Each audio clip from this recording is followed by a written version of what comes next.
Mummy ಏನ್ mummy ಇಷ್ಟೊತ್ತಾದ್ರೂ ಬರ್ಲೇ ಇಲ್ವಲ್ಲ ಅವರು? ಇಲ್ಲೇ ಬರ್ತಾರಿರಲಿ ದರಿದ್ರ. ಅವ್ರ ಹತ್ರ ಆಸ್ತಿ ಇರೋದೇನು ಹೊಸಿ ಏನೋ. ಇದು ಯಾವ ಆಸ್ತಿನೂ ಶ್ರಾವಣಿ ಹೆಸರಿಗೆ ಆಗ್ಬಾರ್ದು ಅಂತೇಳಿ ಸೈನ್ ಮಾಡ್ಕೊಳಕ್ಕೆ ಇಷ್ಟೊತ್ತಾಗಿರತ್ತೆ. ಬರ್ತಾರ ಬಿಡಲಿ. ಇರ್ಬೋದು ಅದು ಅಲ್ಲದೆ ಸಾಲಿಗ್ರಾಮದಲ್ಲಿ ಸ್ವಲ್ಪ ಆಸ್ತಿ ಇದೆಯಾ ಮಮ್ಮಿ, ಅದು ಇವಳಿಗೆ ಸೇರ್ಬಾರ್ದು ಅಂತ ಹೇಳಿ ಬರ್ಸ್ಕೊತಾ ಇರ್ಬೋದು. ಆ ಮನೆತನಕ್ಕೆ ಈ ಸುಬ್ಬು ಅಳಿಯ ಅಂತಂದ್ರೆ ಯಾರ ನಗಲ್ವಾ ಅಲ್ವಾ? ಮತ್ತೆ ಈ ಎತ್ತದ ಭತ್ತದ ತೆನೆಗೆ ತೆಂಗಿನಕಾಯಿ ಕಟ್ಟಕ್ಕಾಗತ್ತೇನೋ? ಆಗಲ್ಲ. ತೆಂಗಿನಕಾಯಿ ತೂಕನ ಭತ್ತದ ತೆನೆ ತಾಡ್ಕೊಳತ್ತ. ಈ ಶ್ರಾವಣಿ ಒಂಥರ ಭತ್ತದ ತೆನೆ ಇದ್ದಕ್ಕೆ ಸಾಲಿಗ್ರಾಮದಲ್ಲಿರೋ ಆಸ್ತಿ ಪಾಸ್ತಿ ಎಲ್ಲ ಇವಳ ಕೈ ತಾಡ್ಕೊಳಕ್ಕಾಗತ್ತಾ?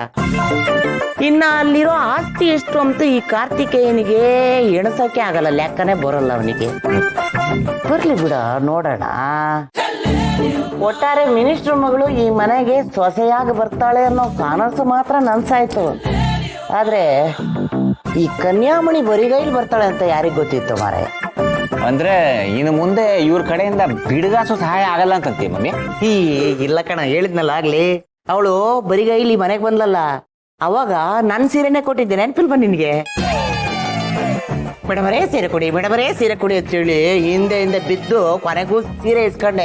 ಇಲ್ಲ ಅಂದ್ರೆ ಅದನ್ನು ಗುಳುಮ್ ಸ್ವಾಹ ಮಾಡ್ಬಿಡೋಳು ಅವಳು. ಮಮ್ಮಿ, ಈ ಬರಿಗೈಲಿ ಬರೋ ಸೊಸೆನ ಹೆಂಗ್ ಬರಿ ಮಾಡ್ಕೊಳ್ಳೋದು ಅಂತ ಗೊತ್ತಾಗ್ತಾ ಇಲ್ಲ. ಹೇಳಿದ್ನಲ್ಲ ದರಿದ್ರ, ಅವಳು ಬರ್ತಿದ್ದಂಗೆ ಉರ ಅಂತ ಉರಿದು ಬೀಳ್ತೀನಿ. ನಾನು ಆಡೋ ಮಾತುಗಳನ್ನ ಕೇಳಿಸ್ಕೊಳಕ್ ಆಗದೆ ಅವಳು ಮನೆ ಬಿಟ್ಟು ಹೋಗ್ಬಿಡ್ಬೇಕು, ಇಲ್ಲ ಕೆಲಸ ಮಾಡ್ತೀನಿ ಅಂತ ಒಪ್ಕೊಂಡ್ಬಿಡ್ಬೇಕು. ಶ್ರೀವಲ್ಲಿ ಈ ಮನೆಗೆ ಸೊಸೆಯಾಗಿ ಬರಬೇಕು ಅಂದ್ರೆ ಶ್ರಾವಣಿ ಪಾಲಿಗೆ ಈ ಮನೆ ನರಕ ಆಗ್ಬೇಕು.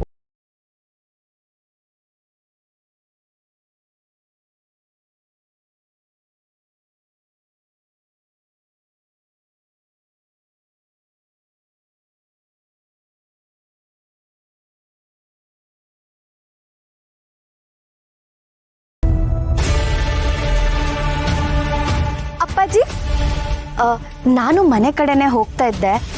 ಇಲ್ಲಿ ಯಾವ ಆಟೋಗಳು ಸಿಗಲ್ಲ ಅನ್ಸುತ್ತೆ. ನಾನು ಇವ್ರ ಜೊತೆನೆ ಹೋಗ್ಲಾ ಅಪ್ಪಾಜಿ? ಇದು ಕೇಳೋ ಪ್ರಶ್ನೆನಮ್ಮ, ಧಾರಾಳವಾಗಿ ಹೋಗು. ಆಮೇಲೆ ನೀನೇನು ಮಾತಾಡಬೇಕು ಅಂತ ಬಂದೆ, ಮಾತಾಡಲೇ ಇಲ್ಲ. ಅಪ್ಪಾಜಿ, ನಿಮ್ಮನ್ನು ನೋಡಬೇಕು ಅಂತ ಅನ್ನಿಸ್ತು. ನೋಡಿದ್ನಲ್ಲ, ಈಗ ಮನ್ಸಿಗೆ ಸಮಾಧಾನ ಆಯಿತು. ತುಂಬ ದಿವಸದಿಂದ ನಿಮ್ಮನ್ನು ನೋಡಬೇಕು, ಮಾತಾಡಿಸ್ಬೇಕು ಅಂತ ಅನ್ಕೋತಾನೆ ಇದ್ದೆ, ಅದಕ್ಕೆ ಬಂದೆ. ಇನ್ಯಾವತ್ತಾದರೂ ಬಂದು ನಾನು ಮಾತಾಡ್ತೀನಿ ಅಪ್ಪಾಜಿ. ಸರಿ, ಹೋಗು.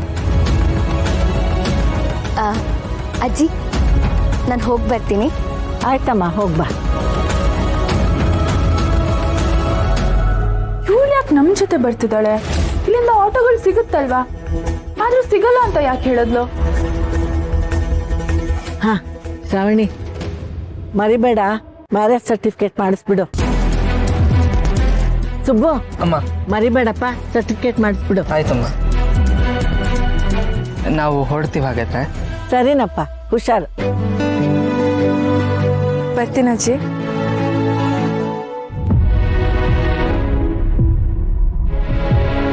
ಯಜಮಾನ್ರೆ,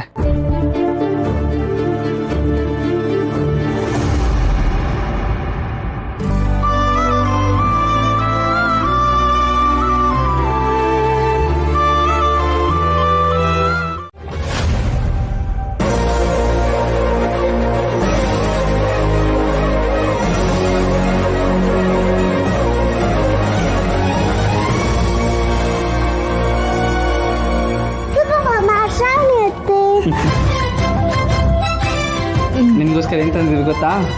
ಏನು?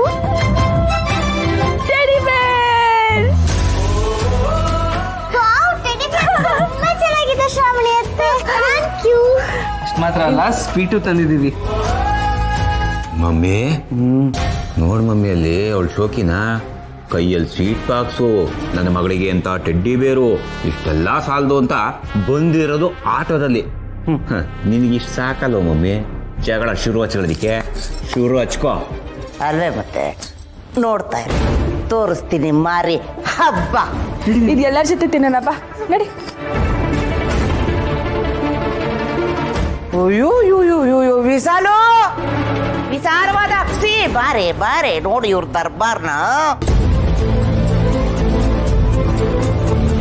ಪಾಪ ನಿನ್ನ ಮಗ ಕಾರ್ತಿಕೇಯ ಒಬ್ಬರೇ ಕಷ್ಟಪಟ್ಟು ದುಡ್ಡನ್ನ ಕೂಡಾಕಿ ಈ ಮನೆನ ಹೇಗೋ ನಡೆಸ್ಕೊಂಡು ಬರ್ತಾ ಇದ್ರೆ ನೀನು ಸೊಸೆ ನೋಡು, ಅಯ್ಯೋಯ್ಯೋ ಕೈಯಲ್ಲಿ ಸ್ವೀಟ್ಸು, ಮಗುಗೆ ಅಂತ ಗೊಂಬೆ, ಹಿಂಗೇ ದುಡ್ಡು ಖರ್ಚು ಮಾಡ್ತಾ ಇದ್ರೆ ಬಂದಿದ್ದು ಆಟೋದಲ್ಲಿ ಬೇರೆ.